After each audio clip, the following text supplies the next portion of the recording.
इस वक्त अभी मैं जमुई ज़िले के झाझा टाउन में है और पिता के चेहरे पर मुस्कान ला दो, अपने सपनों को पूरा करने में जान लगा दो यारो। आप कहावत सुने होंगे।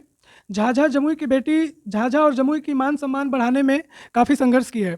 नमस्कार, मैं सोनू कुमार। आप देख रहे हैं SK24 न्यूज़। SK24 न्यूज़ में आपको स्वागत है। Thank you sir. पहले तो आप को बहुत सारी शुभकामनाएं और बधाई। Thank you so much. आप कैसे तैयारी करते थे, युवाओं को बताएं आप। जी, मैंने अपनी 10th यहीं से की है, सार्वजनिक स्कूल झाझा से। उसके बाद फिर मैंने अपनी graduation Indraprastha college for women, university of Delhi से की है 2021 में, जो कि कंप्लीट हुआ था जुलाई में। उसके बाद से कोविड का टाइम था तो सब बंद थे, तो यहीं से मैंने स्टार्ट करी अपनी प्रिपरेशन। धीरे-धीरे सिलेबस को देखा, उसके बाद पैटर्न प्रीवियस ईयर क्वेश्चंस को देखा और फिर स्टार्ट करी बुक्स के थ्रू, टॉपर्स के टॉक्स के थ्रू। इस तरह से मैंने स्टार्ट करी प्रिपरेशन। जो अभी PPSC की तैयारी करना चाह रहे हैं, उनके लिए आपका क्या संदेश रहेगा? जी, मैं यही कहना चाहूँगी उनसे कि अब जैसे पैटर्न बदल रहा है, उसके साथ-साथ आप PYQs को देखिए और उसके साथ-साथ अपने आप को बदलिए, कॉन्सेप्ट्स को अच्छे से क्लियर करके समझ के पढ़िए। जब BPSC की बात आती है तो बहुत सारे युवा युवती कंफ्यूज हो जाते हैं। तो दर्शक जानना चाहते हैं BPSC क्या है और कैसे तैयारी करें, आप पूरा विस्तारित से बताएं। जी, जैसे BPSC Bihar public service commission है, वो एक कमीशन है जिसके थ्रू वेरियस एग्जाम्स होते हैं। जैसे ये सिविल सर्विसेज के एग्जामिनेशन थे, उसके थ्रू वेरियस पोस्ट होते हैं, जैसे Bihar police service, education service, tax service और अलग-अलग पोस्ट। इसकी प्रिपरेशन के लिए जैसे अलग-अलग एग्जाम्स कंडक्ट करवाता है BPSC, तो अलग-अलग पैटर्न होता है उसके क्वेश्चंस के पूछने का। तो टीचर्स के लिए अलग होगा और सिविल सर्विसेज के लिए अलग होगा, तो आप PYQs को देखिए, उससे आपको बहुत आइडिया मिलेगा, एक थीम मिल जाएगा जिससे आप प्रिपेयर कर सकते हैं ओवरऑल सब्जेक्ट्स को। आप तैयारी कैसे करते थे, कितना घंटे पढ़ते थे आप, दर्शक जानना चाहते हैं। जी, तैयारी मैंने यहीं से की है ऑनलाइन, यूट्यूब वगैरह को देख के, और फिर मैंने टेस्ट सीरीज़ बाद में ली थी मेंस के लिए। तो कितने घंटे पढ़ती हूँ ये तो कभी-कभी ज़्यादा भी हो जाता था, जैसे कि मेंस के टाइम पे 9 घंटे हो जाता था, 10 घंटे भी हो सकता था और बाकी 6 घंटे, 7 घंटे इस मार्जिन में रहते थे। आप रहने वाले कहाँ के हैं? जहाँ के आप रहने वाले हैं वहाँ के युवा और युवती को क्या संदेश देना चाहेंगे? जी, मैं रहने वाली झाझा की हूँ। मेरा जन्म भी यहीं हुआ है और मैंने पढ़ाई-लिखाई 10th तक यहीं से की है। तो मैं यहाँ के युवाओं को ये संदेश देना चाहूँगी कि आप अपना एक गोल आइडेंटिफ़ाई कीजिए पहले, उसके बाद उस गोल पे फ़ोकस कीजिए, चाहे वो आपका कोई भी गोल हो, एजुकेशन के क्षेत्र में हो या फिर अन्य कोई गोल हो। तो उसके बाद आप उस पे फ़ोकस्ड रहिए और उसकी तरफ बढ़ते रहिए लगातार। आपके मन में ख्याल कब आया कि यूपीएससी नहीं करके BPSC करना चाहिए? क्या UPSC आप ट्राई किए थे? जी, मैंने यूपीएससी ट्राई की थी, 2022 में दिया था पहला अटेम्प्ट। तो उसके बाद फिर इसके साथ-साथ मैंने बीपीएससी का भी फॉर्म फिल कर दिया। मेरी बहन ने मुझे बताया कि आप फिल कर दो इसका फॉर्म भी। तो फिर मैंने दोनों को फिल किया और क्योंकि मैं पहले से ही चाहती थी कि सिविल सर्विसेज़ में ही जाऊँ। तो इसलिए मेरे लिए कोई कंपल्सन नहीं था, मुझे फिल करना ही था, तो मैंने इसलिए किया। अपराध से बचने के लिए युवा पीढ़ी और अन्य समाज को कैसे जागृत किया जा सकता है? जी, जैसे देखिए अपराध हर क्षेत्र में अलग-अलग है, चाहे आप सिटीज़न्स की बात करें या एडमिनिस्ट्रेशन की बात करें या फिर गवर्नेंस की बात करें। तो हर एक जैसे एडमिनिस्ट्रेशन की बात करें तो मैं जैसे अगर हम एग्ज़ीक्यूटिव लेवल पे है तो हम अपनी पॉलिसीज़ को, रूल्स और रेगुलेशंस को इन लेटर एंड स्पिरिट इम्प्लीमेंट कर सकें। और सिटीज़न का ये रोल है कि उसे फॉलो करे और अवेयरनेस भी जनरेट करे अदर सोसाइटीज़ में जिनको अवेयरनेस नहीं है, और साथ ही साथ वो भी रूल्स और रेगुलेशन को फॉलो करें। बचपन में आप कैसे थे? कैसा स्वभाव था आपका? क्या नटखट थे? और सबसे ज़्यादा सपोर्ट कौन किए, पापा या मम्मी? बचपन में मैं न्यूट्रल ही थी, नटखट तो नहीं थी। पर हाँ, सभी ने सपोर्ट किया, पापा, मम्मी, मेरे भैया ने और मेरी दीदी ने, सभी ने सपोर्ट किया है मेरा।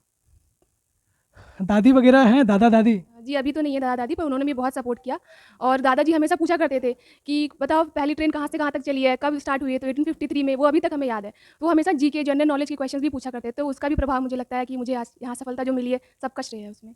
सबसे ज़्यादा प्रेरणा किनसे मिलता था, पापा से या मम्मी? पापा तो जॉब में थे, बैंकिंग में हैं, तो पापा अक्सर बाहर ही रहना होता होगा, तो मम्मी कैसे सजेस्ट कर लेती थी? ये देखिए, मुझे दोनों से प्रेरणा मिली है। मम्मी से प्रेरणा मिली है कि डेडिकेटेड रहो अपने प्रति और अपनी पढ़ाई-लिखाई के प्रति कोई भी कॉम्प्रोमाइज़ मत करो, चाहे कोई भी सिचुएशन आए। तो जैसे कि अगर मेरी तबीयत भी खराब होती तो मम्मी कहती थी, "ठीक है, थोड़ा रेस्ट ले लो ताकि मेंटल पीस बना रहे, हेल्थ अच्छी अच्छी रहे, उसके बाद पढ़ो।" पापा से ये है कि अपने काम के प्रति ईमानदार रहो और रूल्स और रेगुलेशन जो वैसे फॉलो करते हैं, सोसाइटी के प्रति उनका जो रोल है, वो हमेशा एक कंपैशनेट व्यू लेके चलते हैं सोसाइटी में। तो वो मुझे लगता है कि मेरे अंदर भी है बिल्कुल। मेरे पापा का नाम मनोज कुमार है, जो एसबीआई में है, और मम्मी हाउसवाइफ है, रंजना देवी। मेरा नाम मेघा रानी है। जी। आंटी, आपकी बेटी कमिश्नर बन गई है, इनकम टैक्स कमिश्नर, तो कैसा लग रहा है आपको? बहुत अच्छा लग रहा है और मैं चाहूँगी इसी तरह मेरे बच्चे, सारे बच्चे इसी तरह आगे बढ़े। सबसे ज़्यादा आप किनको मानते थे? क्योंकि जो ग्रामीण परिवेश में है वहाँ को देखने को मिलता है कि बेटा को ज़्यादा मानते हैं, बेटी को कम मानते हैं। आप ज़्यादा किनको मानते थे? नहीं, हम दोनों को हमेशा बोलते थे, सब चारों बच्चे मेरे एक समान हैं। 4 बच्चे मेरे, चारों बच्चे मेरे एक समान हैं। सबको पढ़ना है, सबको आगे बढ़ना है। खुद के लिए आगे बढ़ना है, खुद के लिए पढ़ना है, खुद के लिए आगे करना है।